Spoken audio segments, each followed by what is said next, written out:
What's going on, everyone? Welcome to another episode of the Brave and Faithful podcast. I'm your host, Raiden Dionisio. Today, I have another co-founder of the Active Duty Passive Income, ADPI. He is an Army veteran, Mr. Eric Upchurch. Eric, what's going What on, brother? is happening? How you doing? Good to be I'm here. I'm good. Hey, I appreciate you for taking the time and sharing your story here on the podcast. Of course. Glad to be here. So, before we get started on what you're doing now and ADPI and all that, can you just tell us a little bit about your military experience and how that was? Yeah, sure. I didn't think I wasn't planning on going into the military when I was growing up, but I did have some military figures around me. My uncles had a Marine uncle, and then my dad and his twin brother were cops. And then I had an FBI and a DEA uncle as well. So lots of uncles in the service field. So, fast forward a little bit, ended up in California from Iowa and went to college. And after college, I still was probably like most people, well, the majority of people in the US anyway, we don't really know what the heck we're doing, right? After college, even. So I was operating heavy equipment. I was an operating engineer, bulldozers and scrapers and stuff. And everyone's kind of looking at me like, what are you doing? And why are you here? You got a college education. Go do something with it, And so, but I wasn't called to the corporate life. I didn't feel like that was where I wanted to go. I wanted to be outdoors. I wanted to do something exciting. And so I went and I had a conversation with my now wife, then girlfriend in college. And she was like, why don't you go check out the military? And, but I was a little fearful that I didn't want to jump into it without doing a ton of research because I didn't want to end up with the wrong job. I didn't feel like I was ready to be like throwing myself in harm's way. And that was my mentality then. I was like, okay, so I know that there are a lot of jobs out there in the military. Right. So what can I do that is going to make me feel like I'm safe? So I was like, this is just the funniest mentality looking back. I was like, well, I'll go talk to the Coast Guard. That seems pretty safe. And then the Coast Guard looked at me like, we're not recruiting right now. And this is 2004. Okay. And so then he goes, go talk to the Air Force. Air Force is like, we're not recruiting. Talk to the Navy. Navy's like, we're not recruiting really. There's a program, I think at the time, called Blue to Green, where they're decommissioning or whatever you want to call it from the Air Navy to Force and the Army. Navy. Yeah, and going to the Army. Yeah. And so they're like, just everyone kind of led back to go talk to the Army. So I did, and I did plenty of research and ended up getting recruited out of the Santa Barbara office. I went to school in Santa Barbara, and I chose to be enlisted rather than to be an officer. And the reasoning behind that was, one, I had always ended up in any job I had since I was 12 years old working in the cornfields in Iowa. I always ended up as a team leader, as a manager. I managed a coffee shop. I managed a retail clothing store. So I kind of inherently was drawn towards influencing and building a team and things like that, and had a little bit of recognition of that at that point in my life. The other point was, if I chose to be enlisted instead of an officer, they would wipe all of my college debt out with the Army loan repayment program. And so that was, at the time I transferred from a junior college. So it was $55,000 of debt that I had for a couple of years at UC Santa Barbara. And so that debt was then wiped out with my enlistment, and I got a high grad bonus, and I skipped all the private ranks. I came in as an E4. So I was the only guy in my battalion through basic training and advanced individual training that was an E4. I had the sham shield right from day one on my chest. So, or on my collar at the time. So then interesting part about the beginning of my military career is the way I ended up in special operations. I was in basic and AIT, and I had this mentality of, I'm just going to be gray man. I don't want to be noticed. I already have this sham shield. For those of you who don't know what a sham shield is, it's the rank of a specialist. Looks looks like a shield kind of, and it's filled in black. And E4s in the military are well known for finding a place to hide anytime they can. Yeah. Because they do the brunt of the work. um, so anyway, I ended up, so I had a wedding planned. This is where it gets a little bit tricky. So I enlisted in January. I knew my if everything went well, and you've been through this before, where if you sprain an ankle, if you miss a test, if you fail a test, if you miss your PT test or some target, you get recycled to the class behind you, right? And so your time in training gets delayed. Right. Well, I could not afford to have that happen because my wedding date was July 31st. And if all went well, I would have graduated from AIT on July 27th. So So you already had a wedding planned yeah, before. like 120 people coming in California. I'm in Fort Eustis, Virginia. So there was no plan B. I had to make it to my wedding. And Yeah. so because of that, I ended up as the distinguished honor graduate, top of my class for AIT. And because of that, then I was selected very quickly to go work at 160th Special Operations Aviation Regiment. And I spent my whole 6-year enlistment there. And where was that located again? I was at Hunter Army Airfield in Savannah, Georgia. I was 3rd Bat, 160th. Okay. So I guess we can kind of go into that later on, because I think that's where you said you started, right? You bought your first house over there. Yeah, right. Okay. So so you did 6 years in the military. What was your biggest takeaway from being in the Army? I have so many. I loved when people say thank you for your service. I don't need that. I loved my time in service. I got to go to all the cool schools, partially because of the unit I was in. Some of them were not so cool, like SEER school. It was in retrospect pretty cool that I got to go, but it was miserable during that. But airborne, air assault, Pathfinder, just all of these, and then these other schools to get your skills up. So I feel like I gained a lot from it. I like I said, my these are just the kind of tangible things. My bachelor's degree was paid for. I used tuition assistance to pay for my master's degree while I was in. And so those kind of things. And I also felt fulfilled in that I had a squad of 27 guys that I got to lead. And I made all of them actually come up with a college curriculum and submit it to me and apply. And then I would give them time during the duty day to go to their classes on post if they needed to. So that was fulfilling to me. And I still see, 10 years later now, I still see some of the fruit of that labor, which is great. Some people doing really well. So yeah, that was kind of some of the stuff I got from him. But other than that, like personally, I feel like I started to know quite a bit more about my personal fortitude, both physically and mentally, what I'm capable of, who I am. I got a little more direction on just being comfortable in my own skin. Honestly, where do I fit on a team?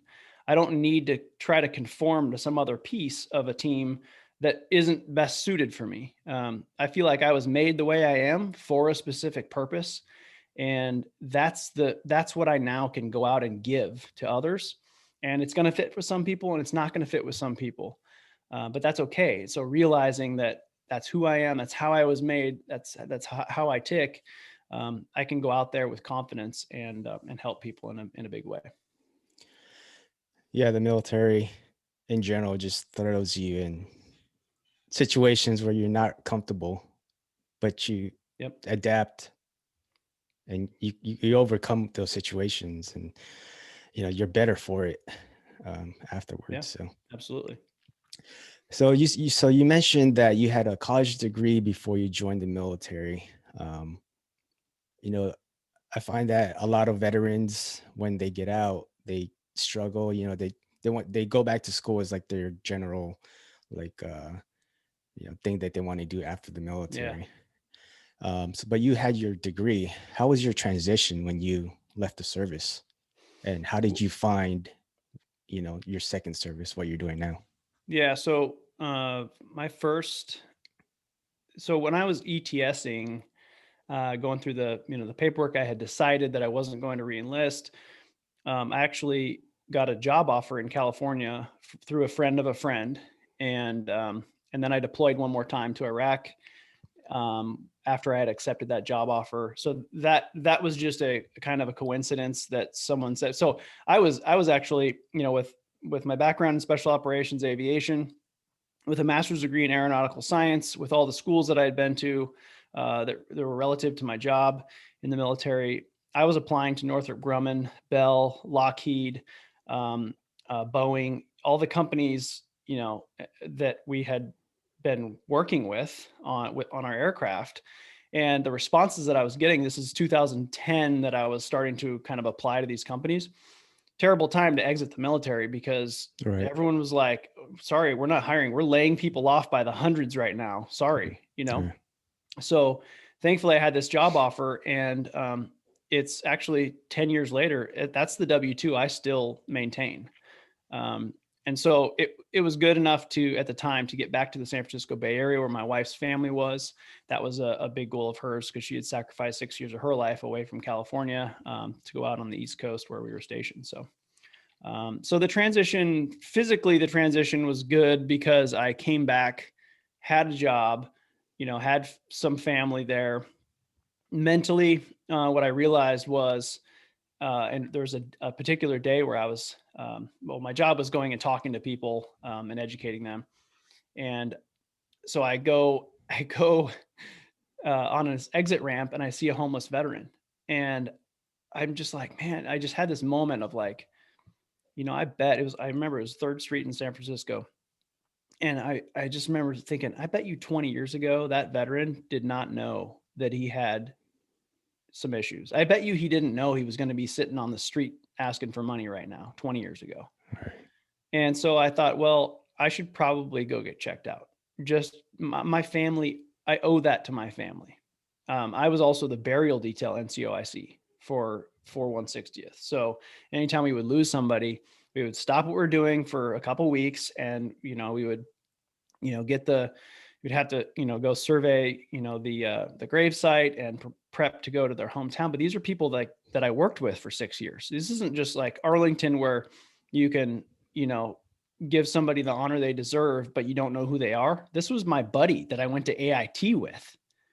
So very challenging thing. And I was starting to put pieces together, like, okay, this is what people are talking about with like PTSD comes back to haunt you later if you don't tackle it. So anyway, ended up going to the VA, and just right away I realized, okay, there's something here. There's survivor's guilt. There's all these things. So I went through cognitive processing therapy and prolonged exposure therapy. And that was about a 3-year process. And I'm thankful I did that. Awesome. And then what led you, we mentioned earlier that you got your first real estate property in Savannah. Or was it Georgia? Somewhere in Georgia? Yeah. Yep. Savannah. Okay. And then, obviously you guys move out of there to go to California. Is that how it all started with your real estate investing?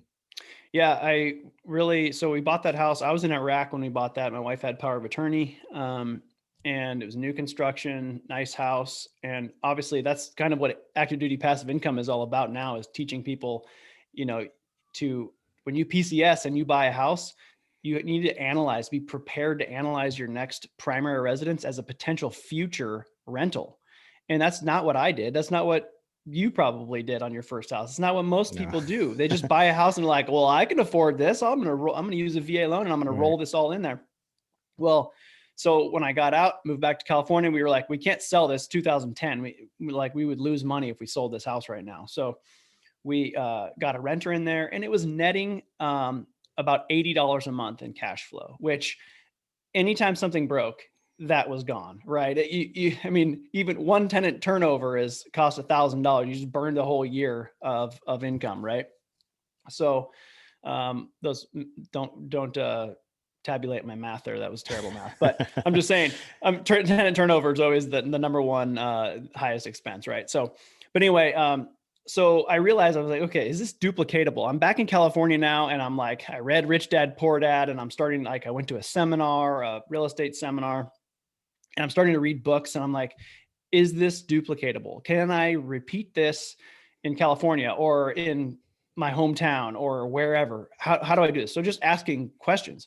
And I realized I bought a house in California for $500,000, which was, I used the VA loan. I had no money coming out of the military. I mean, I was an E6 making, I don't know, $45,000 a year or something. I didn't have any debt, but I also didn't have $100,000 to put down on a house in California saved up. So I realized, just looking around, I'm like, I'm in this house in 2012. We bought it for $500,000. And 2 years later, we're 690, and we didn't do anything to it. It was just the neighborhood and the house. And it was so that's when I started looking at real estate investing a little bit more broadly and going, everyone's got a story. Everyone's got a situation. How can I start capitalizing on mine? Maybe I don't need to buy that another rental in Georgia or in Iowa or wherever. Maybe I can just take advantage of my situation. And so in our book, Military House Hacking, that's part of my story, is talking about how I leveraged the VA loan, lived in these houses, and I did it 3 times in the San Francisco Bay Area. And that was what, I kind of used as my capital building phase for other investments. What would your advice be for those that are still active duty but are like hesitant to buy a house, and rather than buying a house outside of base, they'd rather live on base? And Man, the best time to buy a house is 30 years ago. The next best time to buy a house is now. And it's very interesting because everyone, like I said earlier, everyone's got a different situation. And, people are going to make excuses like, well, it's hard, or I can't find it, or like, let us help you. That's why we have all the financial services and network of realtors and all that stuff is in place. But if I'm active duty now, knowing what I know, I'm buying fourplexes at every duty station. And if I can't find a fourplex, I'm finding a triplex. And if I can't find a triplex, I'm finding a duplex. And if I can't find a duplex, I am buying a house and I'm renting it out, the rooms out to my buddy. And if I'm married and have a kid and my wife does not want to have anybody else in our house, I am trying to figure out a way to put a shed on the back of the house from Home Depot. And I'm going to rent out little cubbies in the back of that thing to, for $50 a pop for people who want to store their stuff in the back of my yard or in my garage or in my basement or whatever it is. That's house hacking.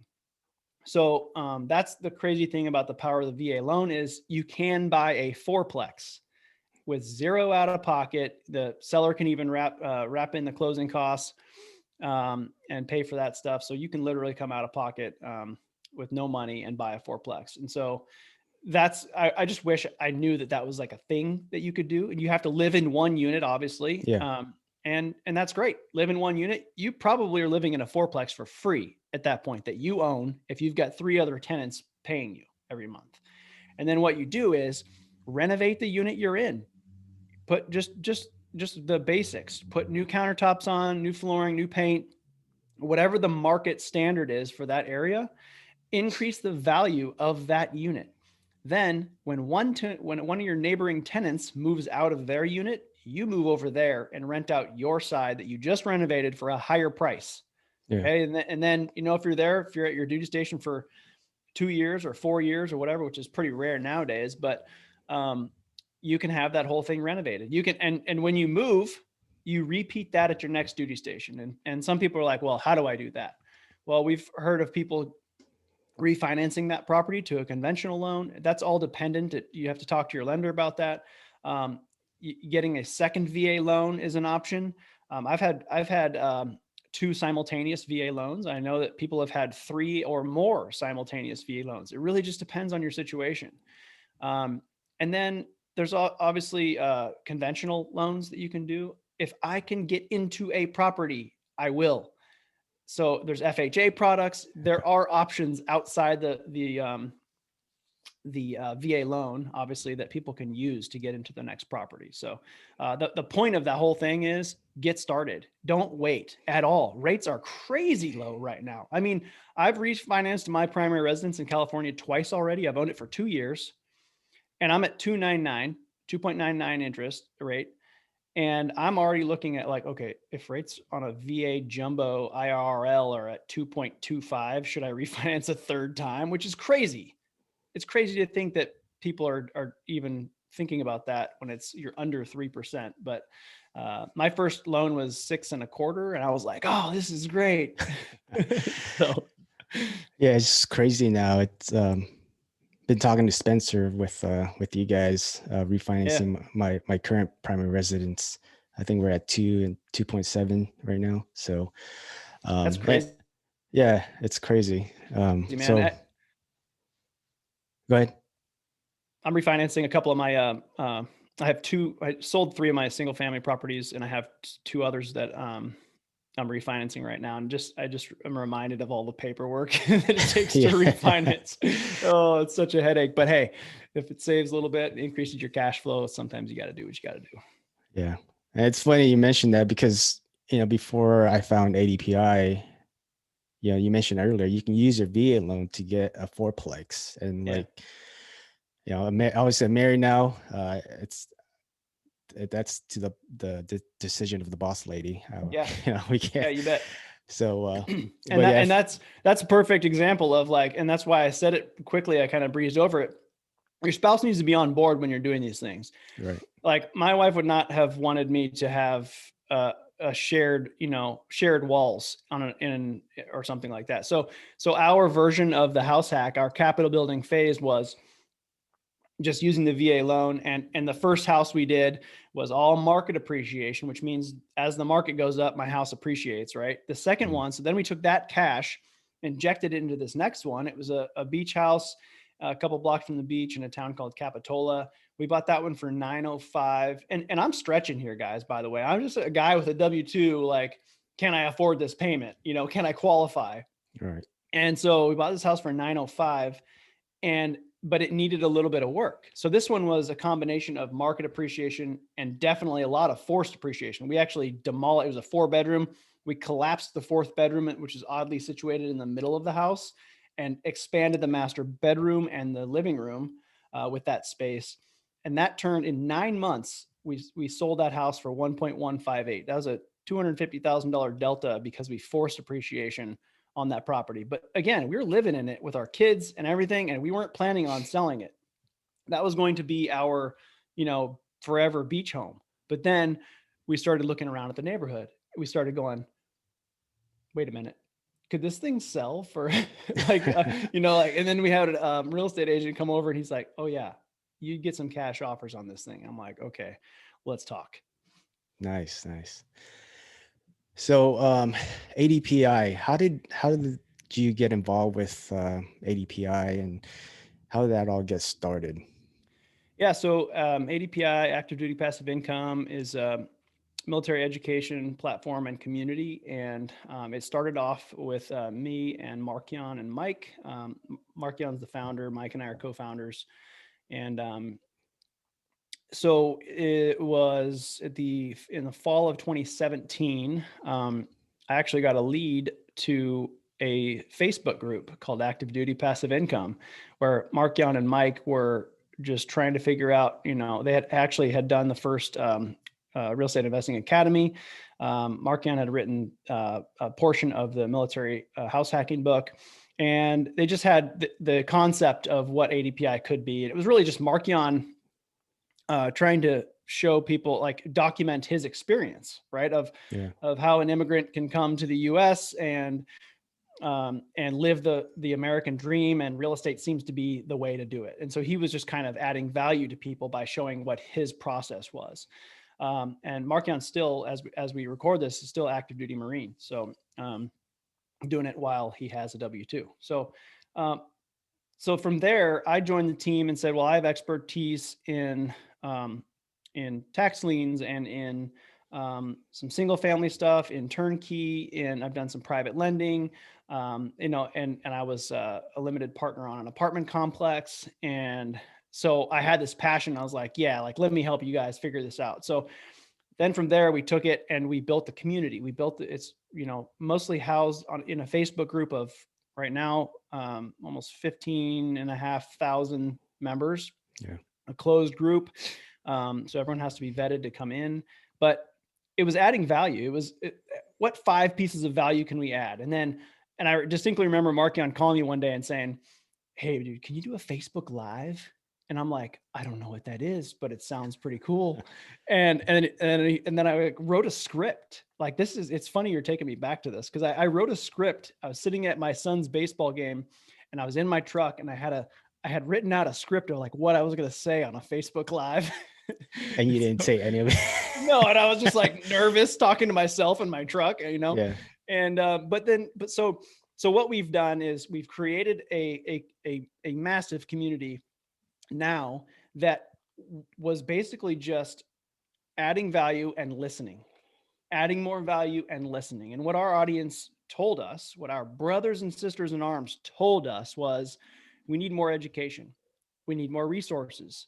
We need financial services. So now we have, 90% of what we have, what we offer is free. Credit building, VA loan mastery, capital raising. We have, all kinds of, our book is free on our website, our #1 bestselling book. And so we try to continuously provide resources for free. And then we have courses, education courses, and masterminds, of course, as well as is in the single and multifamily spaces. But then, now we were like, okay, well, what can we do better? And we kept on hearing like people say, what about like, where do I get a loan? And so just through networking, now we have a branch, our own mortgage branch under American Mortgage Network, and that is doing tremendously well. And the cool thing about that is that we can control costs. It's 100% employee owned company, which has never been done. It's 100% employee owned with no debt. So what that means is we can control costs better than anyone else, better than USAA, better than Navy Fed, better than these big box companies. So it just gives us a little bit more flexibility and kind of oversight. And yeah, like you said earlier, Spencer's running that branch for us. So it's awesome, man. So, going through all that, building the community, building the other businesses that tie in with ADPI. Yeah. What's been like some of the maybe worst experience that you guys have had, and how were you guys able to overcome that? Yeah, I think it's interesting when you're forging a new path. There are a lot of eyeballs looking at what you're doing, right? And I think this is a good lesson in business building, is when you're having conversations, you have to be careful about who you're talking to, with what information, who's watching what you're doing, what information you're divulging. We want to be as transparent as possible, and that's actually one of Markion's passions, is actually, and I believe he's going to be doing it someday, is showing people exactly how ADPI was built, the processes that we went through, how to build your own online business, and what it took us to do this. Most of the time, and we're a 3-year-old company, and we have W-2 jobs still, and we're building this big business, but we're doing other things as well. So anyway, I think one of the biggest learning pieces for me was everything we do is a trade secret. The way we do that, and trade secret is a legal term, right? It's something some unique function that we do or idea that we have and implement is unique to us. We shouldn't be telling somebody who can then go and duplicate that. And we've had a conversation with another group that is now, pretty regularly duplicating what we do, which is fine. That's the US. It's the beauty of competition. It's the beauty of America and what we all stand for, right? But it's just one of those things I realized in business, that when you are the top of your industry, everyone's looking at you and what you're doing and who you are and how you even interact on a personal level. Like, they'll look at me personally, not me as ADPI Eric, but me. And so it's been a challenge that we've all kind of had to think about and overcome, of just how do we represent ourselves in the community? How do we represent ADPI? And then, how can we build this with the least amount of exposure possible? And we just spent 2020 um, a ton of time and resources on getting our legal house in order and making sure everything was perfectly like compliant and just good. I mean, Yeah. imagine a 3-year-old company. Who are we? We're not lawyers. We're not expert entrepreneurs. We're just trying to like hack through the weeds and get it done. And so we're just honing our tools, honing in on who we need to have externally and internally on the team. And now we're there. Now we're ready for major traffic and impact in 2021, 2022, and beyond. And you're going to see some amazing things coming out of this team really soon. It's great to hear, man. But you said it's 3 years old. It's fairly new company, right? But what's been, throughout those 3 years since you've been involved, what's been the most rewarding experience you've had so far with ADPI? Absolutely hands down, most rewarding thing is having companies, big companies, come to us and say, "I've been watching you," and we're Mm, starting to get several companies reaching out to us, and that's the sentiment. Having somebody, through a friend of a friend, text and say, "Hey, such and such at this company wants to talk with you," and I'm like, "What? You're kidding me?" Like, are you kidding? And then you get on the phone with them, and they're like, "Hey, we're really impressed with your platform," and we were just on a call the other day with somebody who's like, are you guys backed? Like, kind of trying to ask, like, are you financially backed? Like, who are your angel investors and things like that? And we're like, this is bootstrapped. We don't have yeah. any debt. We just really just hammered through this thing on our own with our own time and our own sweat. I mean, when we were writing the book, Markian and I spent hundreds of hours on the phone editing and reformatting and writing, and it was 8 to midnight every night for months. And there's still errors in the book. So Yeah. yeah, just totally bootstrap. But it's flattering, but it makes me realize that you're making an impact when someone else reaches out to you, when someone you look up to reaches out and says, "We see you." So that's been the most rewarding. So for those of you guys listening in, if you're just joining us, talking to Eric Upchurch, co-founder of ADPI. And the book that he's talking about is Military House Hacking. That's available on their website for free, that you can download and get started on your real estate journey. So Eric, can you give our audience an actionable step they can take right now in pursuit of their second service? Absolutely. I would say, I'm going to start this off. I don't think I've ever led off with this before, but if you're transitioning, I would say first step is make sure your head's right and make sure you have the support you need. So go see someone at the VA or find somebody that you can talk to openly. Go cry if you need to.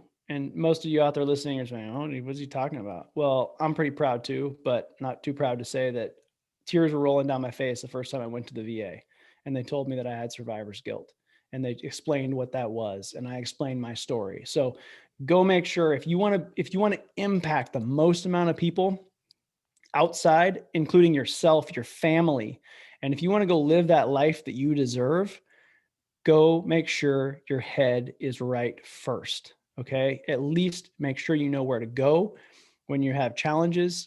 We do not want you to be another statistic. If you find passion and purpose outside in your second service, you will thrive, because military members have more drive, more discipline. And I hear this over and over again in the business world. People love hiring veterans.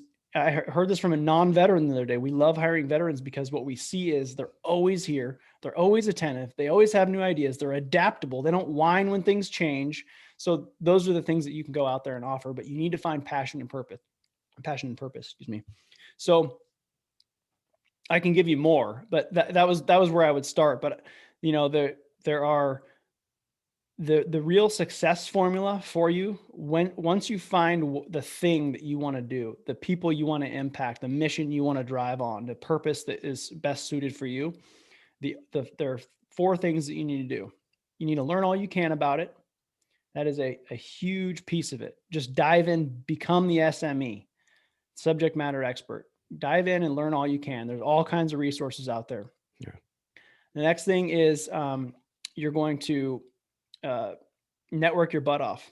You need to be talking to people. You need to tell everyone. My wife laughs because I was at an orthopedic surgeon the other day for my knee, and I was like, yeah, I had a great conversation with him, and I think he wants to invest in our next apartment deal. And she's like, what? Why are you talking to? And I'm like, well, I know he's a doctor. He's well known, and he needs to know what I do. So, so anyway, go out there and network. Everyone needs to know what your passion is, who you are, and have that tactful back and forth conversation. Make them the most important person, but they're going to then ask you what your passions are as well. That is just like reciprocity, just basic 101 human language, right? I Right. ask you what you do, you ask me what I do. But if you try and make somebody else the most important person in the room, they're going to want to do business with you. They're going to think that you are so exciting to talk to. Even if it was a dull conversation, you're going to be super exciting in their mind because you made them feel special. So learn, network, add value to others. This kind of ties in with networking, but I like to separate it. If you try to listen to what people say to you in a conversation, they will most likely tell you a gripe, something that they could do better with, they need help with. Listen for those cues in their voice, in their tone, verbally. If they just say, hey, my problem is this, I need to find deals, whatever it is, that's a mental cue. Write that down. John needs to find deals. Got it. And then try to connect them with a solution to that problem. And then the last one is you've got to take action. If you don't Right. take action, you will not succeed in anything. Your transition will be difficult. Your life will be difficult. You won't be able to apply any of the learning steps that you've taken in. So learn, network, add value, take action. If you do those things, all four of those things with the intention to be 1% better daily, success will hunt you down. Boom. Make sure you guys take note of that, man. That's Eric. I appreciate you for sharing that. Learn, network, add value, take action, and do those things daily to be only 1% better. And like you said, like I hear this all the time whenever you're on Facebook Live or Yeah. on your posts. Success will hunt you down if you do all those things. It is so true. And I say it over and over. And my wife, I love my wife, beautiful wife. And she's super supportive, and she laughs at me. And I love when she kind of gives me a hard time about this, but she's like, you repeat yourself all the time. I repeat myself with intention. I tell people I'm going to end veteran homelessness this decade. I tell people, what the success formula is for me. I tell people who I am. I'm very repetitive on purpose because Right. that's telling me who I am. And it's also letting other people know what they can expect from me. All right. So I'm glad you brought that up. Can you talk a little bit more about the VCP or Veterans Community Project? And also, just going through the website, ADPI helps. Can you tell the Yeah. audience more about those? Yeah. So I'll start with ADPI helps. One thing, a piece of the fabric of who ADPI is, we recognize that we're helping veterans transition and step up, right? We're helping them figure out if real estate investing or just passive income generation is for them. And if so, we have all the resources. We have all the education. We have all the resources. Everything is included. We even have an insurance company and a real estate brokerage and all this stuff. It's there. If you want it, real estate investing is there already in place by military, for military. But part of our fabric is, so that's one way of giving, right? It's like, okay, Yeah. we have this information, man, we're going to lay it out there for you. And we're going to do it with passion and conviction for you because you are us, right? But then there's more to it than that. Some of our brothers and sisters aren't going to be able, and I hit on this a little bit earlier, but aren't quite to that spot where they realize that they deserve that life yet. And if that's where you're standing and you're sitting there going, man, I need something. I need to find a passion. I need to find that energy. So ADPI helps, which is helping everyone live post stress. That's what HELP stands for. It's PTSD and addiction support. It's personal and professional development. It's all of that wrapped into a once a month phone call. and a Voxer channel. We use Voxer, which is, a tap to talk kind of walkie-talkie style app. Think of it like WhatsApp kind of, but you can either text or voice, and just easy to use. And so we have anyone who wants to, or even military spouses or parents, can come into this free channel, and we just talk back and forth. We talk about supporting each other and what our needs are. It's an outlet. Ultimately, it's an outlet. And then once a month, we'll have guest speakers come in and talk about mindset or, business development or something like that. So that's where ADPI helps started. Now that also kind of got us thinking about, how do you step up from there? Like, how can you end social problems? What more can you do? So I was keynote speaking in December 2019, just over a year ago, at a meetup in Kansas City. And I set a big goal of, I don't know, my whole theme was service of my speech. And I said, I'm going to donate a house in 2020. And so, fast forward 10 months, we had connected with Veterans Community Project. Actually, I have the sweatshirt on right now. We had connected with Veterans Community Project, who's actually in Kansas City. And I didn't even know it at the time. And they build tiny homes for homeless veterans, tiny home communities. And these aren't trailers on wheels. These aren't Home Depot sheds. They actually get the land entitled. They will put slab construction, tiny homes. They're 260 to 320 square feet. They're beautiful inside and out. They're all different shapes and colors. They all have American flags hanging on the outside of them.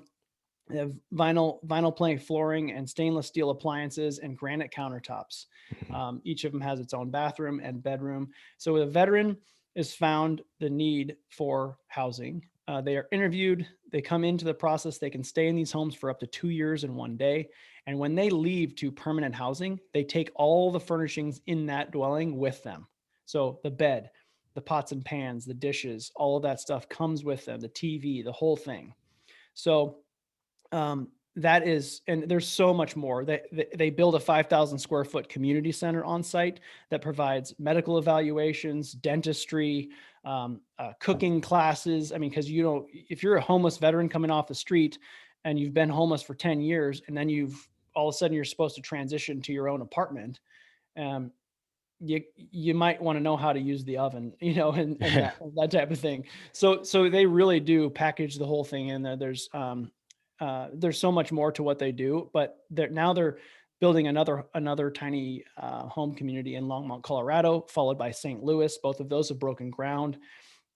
And so what we're going to do in a big way this year, we're planning to host a big gala at the Beverly Hills Hilton, somewhere in LA, a black tie affair alongside our mortgage company. And we're going to get some big players to come and speak. And I'm putting this out there right now, but I want Gary Sinise to keynote that event. And Ryan Serhant, a major New York City broker, we just interviewed him this week, and he said he'd love to come. So that'll be great. So we're going to get celebrities there, and we're going to raise crazy amounts of money. We're hopefully hoping to raise like $2 million at this event. So, and then to keep on doing that, Veterans Community Project needs about between $1 and $2 million per year per community to operate. And this is a solvable problem. There's 38,000 homeless veterans on the streets right now, and the ones that need help can get it. And Veterans Community Project is the team that is putting it together the best, in my opinion. So, and they're a legit nonprofit. They're platinum on GuideStar, platinum rating for transparency. Okay. And I've had conversations yesterday. Victoria and I just had a conversation with their CEO and talked about their expense ratios and how they allocate their money and all kinds of kind of nitty gritty stuff that we wanted to make sure it was good. How many tiny homes are in each community? Yeah, so it depends on the plot of land. In Kansas City, there's 49. In Longmont, Colorado, there's 26. And they're building them to suit the community needs as well. So they know in Kansas City, those 49 homes will probably be able to solve the problem in Kansas City. And because veterans are cycling out, in and out. And then, St. Louis will have a different setup. Then they'll have Tulsa, Oklahoma City, Orlando, Cincinnati. And by the end of 2022, so end of next year, they're going to have 8 communities up and running. And they have 2,000 cities on the wait list. So people know about VCP, cities do. And they are reaching out. They were featured on NBC Nightly News and CNN and some other media outlets, and so they've got a lot of publicity. So That's awesome, man. And yeah, appreciate you guys, ADPI, for helping out with that. And we're gonna do it, right? And we're gonna end veteran homelessness this decade. Mark my words. I'm gonna rewatch this in 10 years, and I'm gonna go, see, called it then. Eric, what's one thing you want our audience to take away from this episode? I think that something that is important that your audience knows is that they deserve the life of their dreams. Whatever it is that they want, you're only here for a short time. I've done a lot of soul searching about legacy and why, asking why am I here? Albert Einstein died, and I don't give him much of a thought too often. He left a massive legacy. I don't know why I said Albert Einstein, but you think of anybody. So how am I important? I'm here.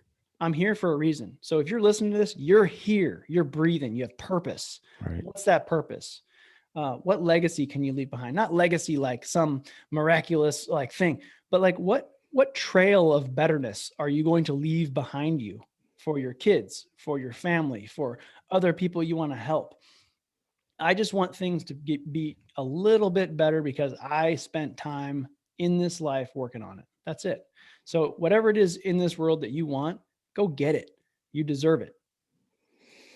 I love that message, man. And that's a good message. I mean, find your why, right? What is it that you want to do, what you're passionate about, and who you want to help.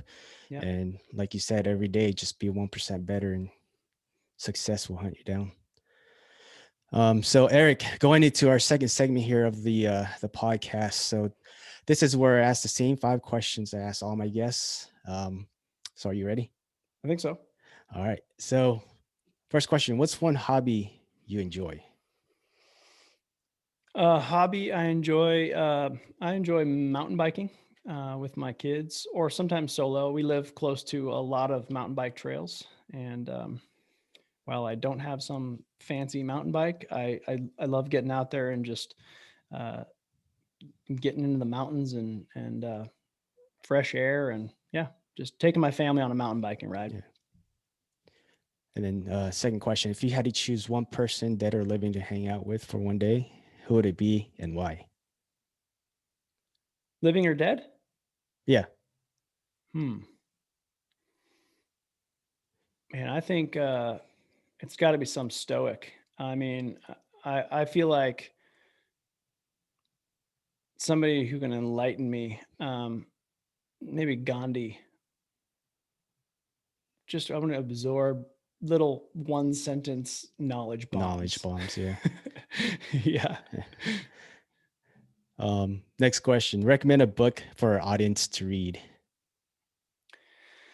If you haven't read Can't Hurt Me, like David Goggins, that's a good one. On the kind of just personal development side, I love that book. It's just talk about fortitude, and he's very straightforward.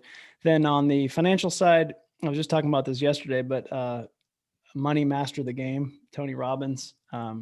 That's a great book. It's a financial book, but really puts things in perspective as to why we invest the way we do as like the traditional thought process American, and how backwards it is. So Money Masters the Game for financial, and then Can't Hurt Me.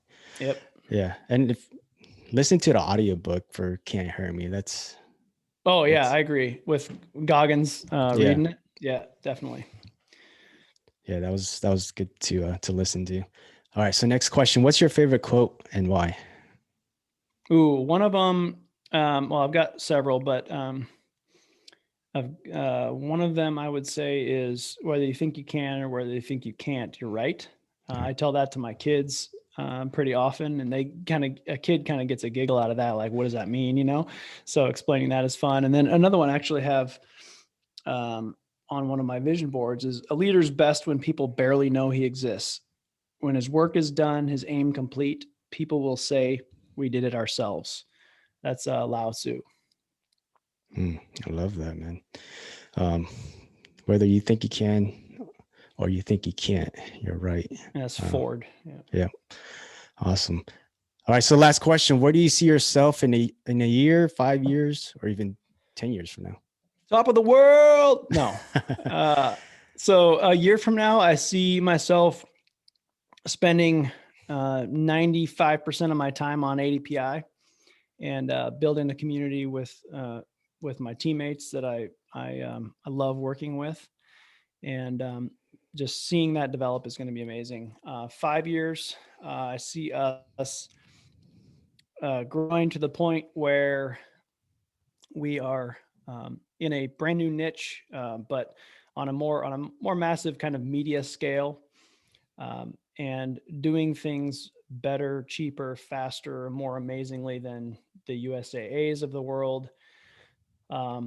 And with it, actually providing education. In 10 years, I see myself investing passively in other people's apartment deals while traveling the world with my beautiful bride. That's the ultimate goal, right? Yep. All right. So Eric, this has been an awesome episode. Thank you for dropping all the knowledge bombs, all the experiences that you've gone through and shared with our audience here. One last thing, where can our audience stay in touch with you?